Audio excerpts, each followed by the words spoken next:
사랑과 공포가 뒤섞인 이 여름, 내 삶은 완전히 뒤바뀌었다. 안녕하세요. 제 이름은 김서연이고 35살입니다. 서울에서 10년 가까이 바쁘고 소란한 도시 생활을 하다가 조용한 삶을 찾아 경상남도 합천군의 작은 마을로 이사 왔어요. 할머니께서 남기신 낡은 한옥에서 혼자 지내기 시작했죠. 이곳은 봄볕이 따스하게 내려앉고 저녁이면 들판에서 풀냄새와 강바람이 살랑이는 평화로운 곳이에요. 도시의 소음과 번잡함에서 벗어나 그저 고요함만을 원했던 저에게 딱 맞는 곳이었죠. 하지만 고요함 너머에서 느껴지는 무언가, 누군가의 시선이 나를 쫓는 듯한 느낌이 점점 커지기 시작했어요. 혼자가 주는 평화는 잠시뿐이었죠. 그래서 나는 보호받고 싶었고, 그때부터 보호자가 필요하다는 생각이 들었어요. 그리하여 나는 늑대라는 이름의 커다란 개를 입양하기로 결심했습니다. 그 아이는 서울에서 멀리 떨어진 경상북도 구미시의 보호소에서 왔어요. 나와 같은 외로움을 안고 있었죠. 나는 그가 내 삶에 어떤 변화를 가져올지 전혀 예상하지 못했어요. 하지만 그 늑대와 함께한 이 여름은 내 인생에서 가장 뜨겁고도 차가운 기억으로 남게 될 거예요. 서울에서의 삶은 언제나 빠르게 흘렀고 나는 그 속에서 지쳐 있었다. 매일 반복되는 출퇴근과 사람들의 무심한 시선, 끝도 없이 울려 퍼지는 자동차 경적 소리 속에서 내 마음은 점점 메말라갔다. 그래서 나는 모든 것을 내려놓고 조용한 곳으로 떠나야겠다고 마음먹었다. 할머니가 남겨주신 작은 한옥이 있는 합천군의 조용한 마을은 그런 내게 완벽한 도피처처럼 느껴졌다. 이곳은 도시와 달리 시간이 천천히 흐르고 자연의 숨결이 고스란히 전해지는 곳이었다. 처음 마을에 도착했을 때 낡은 나무 마루가 삐걱거리고 초록빛 페인트가 벗겨진 베란다가 나를 반겼다. 다락방에서는 오래된 책들과 사과 향이 섞여 나왔고 집 뒤 작은 정원과 그 너머로 이어지는 넓은 논밭이 한눈에 들어왔다. 여름의 끝자락, 저녁 공기에는 풀과 강, 모닥불 냄새가 어우러져 달콤한 공기가 맴돌았다. 나는 가벼운 원피스 하나만 입고 맨발로 풀밭을 걸으며 도시의 무거운 껍질을 하나씩 벗겨내는 기분을 느꼈다. 하지만 며칠이 지나자 그 평화는 깨지기 시작했다. 혼자라는 고요함이 아니라 누군가가 나를 지켜보고 있다는 불안감이 나를 엄습했다. 나무 사이를 바라보며 얼어붙은 듯 움직이지 못하거나 갑자기 들리는 나뭇가지 부러지는 소리에 몸을 돌려 확인하곤 했다. 밤이 되면 창문을 닫았고 더운 날씨에도 불구하고 문단속을 꼼꼼히 했다. 그 순간 깨달았다. 나는 단순한 외로움이 아니라 보호받고 싶은 강한 욕구가 있다는 걸. 그래서 나는 도시에서 봤던 한 보호소 사이트에 들어가 어른개를 입양하기로 결심했다. 그날 밤 나는 노트북 화면 앞에 앉아 늑대라는 이름의 커다란 믹스견을 발견했다. 경북 구미에서 보호소에 있던 6살 된 개였다. 사진 속 그는 크고 단단한 체격에 깊고 똑똑한 눈빛을 가지고 있었다. 이리저리 망설임 없이 나는 다음날 그를 만나러 가기로 했다. 그가 내 삶에 가져올 변화는 상상도 못한 채로. 늑대를 만나러 간 날, 나는 손에 작은 수건과 간식을 들고 구미의 한 보호소에 도착했다. 그곳은 생각보다 작고 소박했지만 개들을 위한 따뜻한 공간이 마련되어 있었다. 그 중에서도 늑대는 단연 눈에 띄었다. 그는 무게감 있는 몸집에 은빛이 섞인 검은 털을 가진 커다란 믹스견이었다. 처음 마주친 순간 그는 조용히 내 손을 냄새 맡더니 조심스럽게 내 손가락을 핥았다. 그 순간 내 심장은 크게 뛰었고 마치 오래전부터 알던 친구를 만난 듯한 느낌이 들었다. 늑대라는 이름이 그에게 딱 어울렸다. 단순한 개가 아니라 마치 나를 지키는 수호자 같은 존재로 느껴졌다. 나는 그를 데리고 집으로 돌아오는 길에 버스 뒷자리에 앉아 그가 내 발밑에 누워있는 모습을 지켜보았다. 주변 사람들이 살짝 물러나는 것도 무시했다. 그가 나에게 얼마나 중요한 존재인지 알기에 그 어떤 시선도 신경 쓰이지 않았다. 처음 며칠 동안 우리는 서로를 탐색했다. 나는 편안한 검은 티셔츠와 반바지를 입고 맨발로 집 안을 걸었다. 늑대는 나를 끈질기게 따라다녔고 어느 날 창가에서 차를 마시며 앉아있을 때는 그의 큰 발이 살짝 내 다리에 닿았다. 그 작은 접촉이 이상하게도 따뜻하고 친밀하게 느껴졌다. 나는 혼자라는 생각이 점점 희미해지고 있다는 걸 깨달았다. 밤마다 그는 내 방 문 앞에서 조용히 지켜보았다. 나는 긴 셔츠 하나만 입고 잠들었다. 그의 눈빛은 마치 내 마음속 깊은 곳을 읽는 듯 했다. 가끔 내가 움직일 때 그의 시선이 피하는 것 같아 그것이 오히려 나를 부끄럽게 만들었다. 그와 함께하는 일상은 점점 일상의 소소한 위로가 되어갔다. 하지만 나는 아직 모르는 것이 있었다. 이 평화로운 공간에 곧 어둠이 들이올 것이라는 사실을. 늑대와 함께한 첫 주는 마치 새롭게 태어난 듯한 기분이었다. 아침이면 논밭 사이로 산책을 나갔고 따뜻한 햇살 아래 베란다에서 간단한 아침을 먹었다. 오후에는 햇살이 부드러워질 때까지 낮잠을 청하고 저녁이 되면 어스름 속에서 늑대와 이야기를 나누었다. 혼잣말이었지만 그에게 내 속마음을 털어놓는 것은 어색하지 않았다. 오히려 그가 내 이야기에 귀 기울여주는 듯한 느낌이 들었다. 나는 집에서 주로 몸에 딱 맞는 긴 원피스나 얇은 니트 가디건만 입었다. 가끔은 끈없는 나시와 슈츠만 입고 베란다에 앉아 있기도 했다. 늑대는 그런 나를 조심스레 지켜보며 내 곁에 누워 가끔은 머리를 내 허벅지에 살포시 기대기도 했다. 그 따뜻한 촉감에 나는 마음 깊은 곳에서부터 편안함이 스며드는 것을 느꼈다. 이런 감정은 도시에서의 삶에서는 상상도 못했던 일이었다. 하지만 마을 사람들은 내 이런 생활을 달가워하지 않는 눈치였다. 어느 날 옆집에 사는 할머니가 담 너머로 작은 목소리로 말했다. 서울에서 온 여자, 걔랑 지내며 미쳤다 하더라. 나는 그 말을 들으면서도 웃음으로 넘겼다. 그들은 내가 느끼는 이 평화와 위로를 이해하지 못했다. 그리고 나는 늑대가 단순한 동물이 아니라 내 삶의 일부라는 사실을 더 깊이 깨닫기 시작했다. 그러던 어느 날 마을에 낯선 남자가 돌아왔다. 그의 이름은 이준호라고 들었다. 나는 그를 알지 못했다. 그는 몇 년 전 군대에 간 뒤로 이 마을을 떠났다가 최근에 돌아왔다고 했다.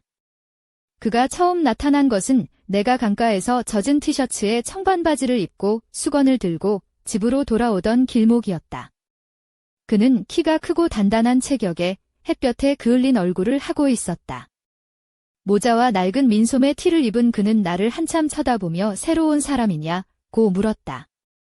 나는 아무 말 없이 대문을 열고 들어가려는데 늑대가 갑자기 그의 앞에 서서 몸을 낮추고 경계하는 듯한 태도를 보였다. 준호는 나를 흘끗 보며 웃었다. 걔가 듬직하네. 경계심 강한가 보지. 그의 시선은 내 몸을 훑었고 나는 등골이 오싹해졌다. 그가 떠난 뒤에도 내 안에선 알 수 없는 불안감이 서서히 피어올랐다. 그리고 나는 그 불안이 단순한 기분이 아님을 깨닫기 시작했다. 그날 이후로 이준호는 마을 여기저기에서 자주 눈에 띄었다. 우연히 마주치는 것처럼 보였지만 그의 시선은 항상 내게 집중되어 있었고 그 무거운 눈빛은 나를 꿰뚫는 듯했다. 내가 쓰레기를 내다 놓을 때, 반바지에 티셔츠만 입고 베란다에 앉아 있을 때 그는 어김없이 마을 길을 지나쳤다. 늑대는 그런 순간마다 몸을 긴장시키고 털이 곤두서며 낮게 으르렁거리곤 했다. 하지만 준호는 그런 모습을 비웃기라도 하듯 내 경비원이 참 듬직하네 하고 빈정거렸다. 그때부터 나는 밤마다 문을 2개씩 잠그고 잠잘 때는 스포츠 쇼츠와 딱 붙는 민소매 티를 입었다. 늑대는 내 방 문 앞에서 꼼짝도 하지 않고 지키며 내 곁을 지켰다. 나는 그가 내 마지막 보루라는 생각에 마음이 조금 놓였다. 어느 날 저녁, 나는 얇은 니트 원피스를 입고 마당에 나가 물뿌리개를 들었다. 머리는 아직 젖은 상태였고 차분한 분위기 속에서 늑대가 나를 조심스럽게 따라왔다. 그는 그늘에 누워있다가 내게 다가와 배 위에 머리를 올렸다. 그 순간 나는 숨이 멎는 듯한 감정을 느꼈다. 그의 따뜻한 숨결과 무게가 내 몸과 마음을 감싸 안았다. 바로 그때였다. 준호가 나타난 것은 그는 갑자기 마당 입구에 서서 낡은 민소매 티를 입은 채 나를 바라보았다. 그 원피스 참 잘 어울린다. 남자들 마음 흔들리겠다. 그의 목소리는 낮고 부드러웠지만 그 속에는 분명 무언가 숨겨진 위협이 담겨 있었다. 나는 아무 말도 하지 않고 그의 시선을 피하며 지나쳤다. 늑대는 내 다리에 조심스레 몸을 비비며 긴장감을 드러냈다. 나는 그 긴장감이 나만의 것이 아님을 알았다. 그날 이후로 마을의 고요함은 서서히 깨지고 있었다. 준호의 존재는 단순한 불편함을 넘어 내 삶에 그림자를 들이우기 시작했다. 나는 그가 무슨 의도로 돌아온 것인지, 그리고 내가 어떤 위험 속에 놓여 있는지 점점 깨닫게 되었다. 하지만 늑대가 곁에 있어 나는 아직 두렵지 않았다. 그와 나는 서로의 존재만으로도 위안이 되었고, 그 어떤 어둠도 함께라면 맞설 수 있을 것 같았다. 그러나 이 평화도 오래가지 못할 것임을 나는 직감하고 있었다. 그 사건 이후로 내 마음속 깊은 곳에선 끊임없는 불안이 자라났다. 어떻게 이런 일이 벌어질 수 있을까? 왜 내가 이런 위협을 받게 된 걸까? 늑대가 내 곁에 있어도, 그가 나를 지켜주고 있다는 확신이 있어도 마음 한구석에선 무력함이 스며들었다.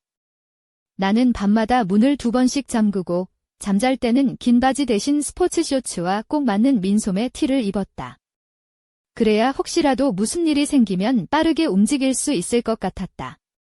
늑대는 나를 둘러싼 경계심이 점점 깊어지며 집 안팎을 샅샅이 살피는 듯 했다. 그가 내 방 문 앞에서 꼼짝도 않고 서 있을 때면 나는 그 강인한 존재의 위안을 받았다. 그의 눈빛은 날카로우면서도 내게는 따뜻했다. 매일 아침 그와 함께 논밭 사이를 걷고 저녁이면 베란다에 앉아 그의 따뜻한 몸짓을 느끼며 차 한 잔을 마시는 일상이었지만 마음속에서는 언제 터질지 모르는 긴장이 늘 함께했다. 나는 그동안 어떻게 하면 이 상황을 끝낼 수 있을지 고민했다. 경찰에 신고를 할까? 마을 사람들에게 도움을 청할까? 하지만 증거도 목격자도 없었다. 그저 내가 느끼는 불안뿐이었다. 경찰은 증거 없이는 도와줄 수 없다고 말하며 무심하게 내 말을 흘려버렸다. 나는 결국 스스로 이 문제를 해결해야 한다고 다짐했다. 늑대와 함께라면, 그리고 내 직감이 옳다면 나는 이 위협에 맞설 수 있을 거라 믿었다. 그 시기, 나는 늑대와의 관계가 점점 더 깊어지는 것을 느꼈다. 그는 단순한 반려견이 아니라 내 삶의 일부가 되었고, 나의 몸과 마음을 지탱하는 존재가 되었다. 내가 긴 원피스를 입고 있을 때, 그가 조심스럽게 내 허벅지에 머리를 기대는 그 순간들. 그의 따뜻한 숨결과 무게가 내 마음을 녹였다. 하지만 그 평화로운 순간도 잠시, 나는 곧 다가올 새로운 불길한 사건을 예감했다. 그리고 그 불길은 사람의 모습으로 내 앞에 나타날 것이다. 어느 날 저녁, 나는 평소보다 조금 더 용기를 내기로 했다. 하늘은 짙은 어둠으로 물들었고 창밖에서는 가을비가 부슬부슬 내리고 있었다.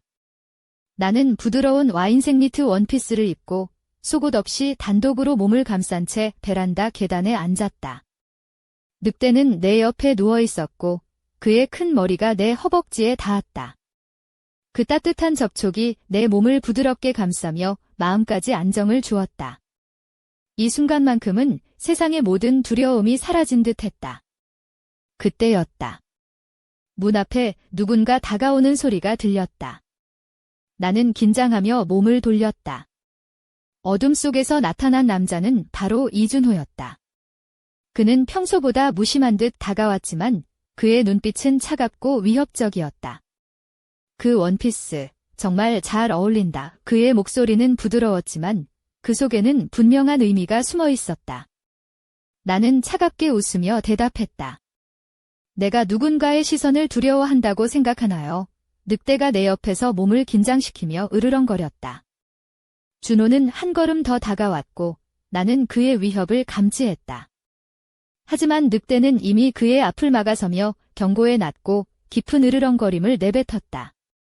나는 그 순간 우리 사이에 흐르는 긴장감이 폭발 직전임을 느꼈다. 준호는 웃으며 내가 생각하는 것보다 훨씬 위험한 존재와 엮였다는 사실을 알게 될 거야 라고 말하며 어둠 속으로 사라졌다. 그날 밤 나는 늑대의 몸에 기대어 깊은 숨을 쉬었다. 그의 존재가 얼마나 내게 소중한지, 그리고 그가 없었다면 지금의 내가 얼마나 취약했을지 다시 한번 깨달았다. 하지만 그와 동시에 이준호가 남긴 그 불길한 말은 내 머릿속을 떠나지 않았다. 나는 이 싸움이 단순한 마을의 불편함을 넘어 훨씬 더 큰 위험으로 번질 것임을 직감했다. 그리고 그 위험은 곧 내 삶의 중심을 뒤흔들 준비를 하고 있었다. 그날 밤, 준호가 사라진 뒤에도 내 마음은 전쟁터 같았다. 늑대가 내 곁에서 깊은 숨을 내쉬며 몸을 감싸 안았지만 그가 느끼는 긴장감은 나보다 더 컸다. 어느 순간 나는 그가 내게 무엇인가 전하려 하는 듯한 눈빛을 느꼈다. 그리고 그날 이후로 늑대의 행동은 완전히 달라졌다.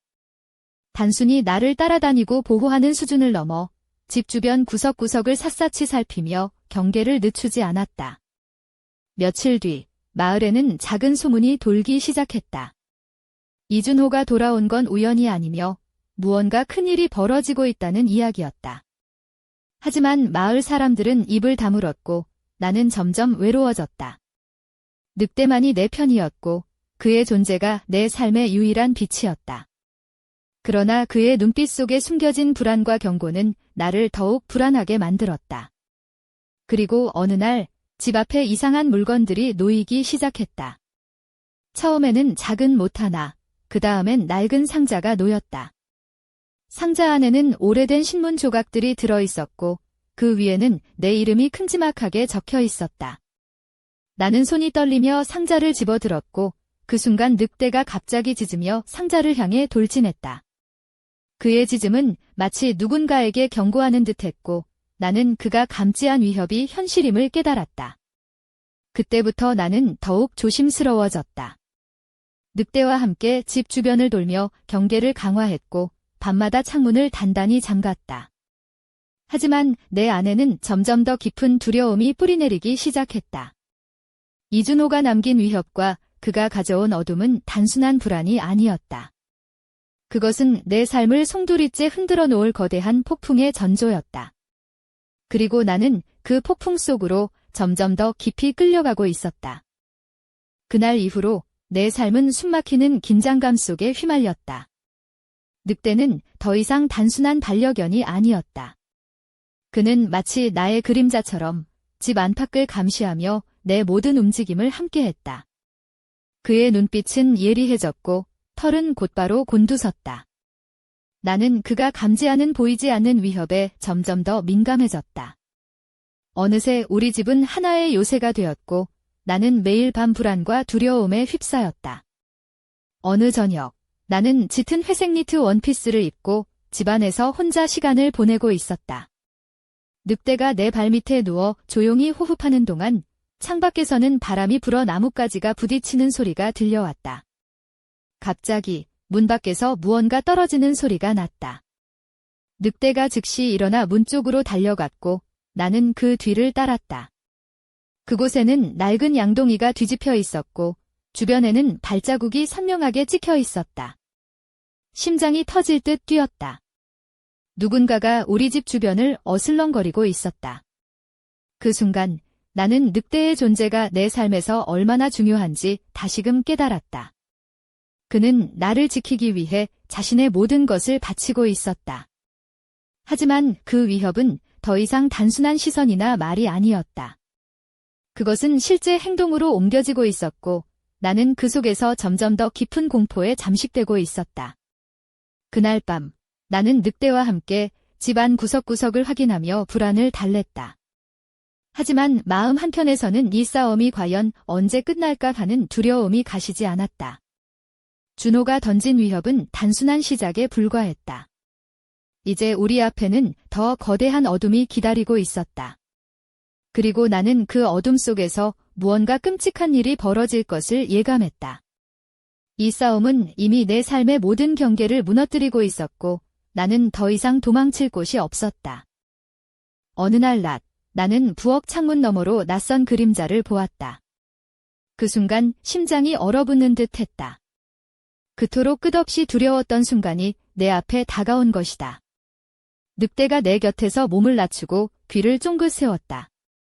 나는 숨을 죽이고 창문을 열어 조심스레 밖을 살폈다. 그러나 그 그림자는 사라지고 없었다.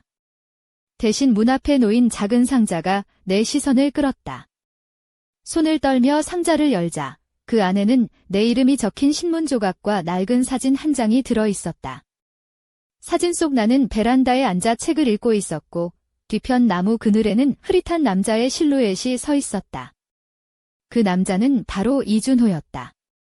그가 내 일상을, 내 삶을 얼마나 가까이서 지켜보고 있었는지 여실히 드러난 장면이었다. 늑대가 몸을 낮추며 으르렁거렸고 나는 그가 내게 전하고자 하는 메시지를 뼈저리게 느꼈다. 도망칠 수 없다는 경고였다. 그날 저녁, 나는 단단한 청바지와 두꺼운 니트, 목에는 따뜻한 스카프를 감았다. 주머니에는 전기 충격기를 넣고 늑대와 함께 강가로 향했다. 나는 일부러 그 길을 택했다. 나는 두렵지 않다는 것을, 내가 이곳에 있다는 것을 보여주기 위해서였다. 하지만 강가 근처 오래된 골짜기에서 그는 나타났다.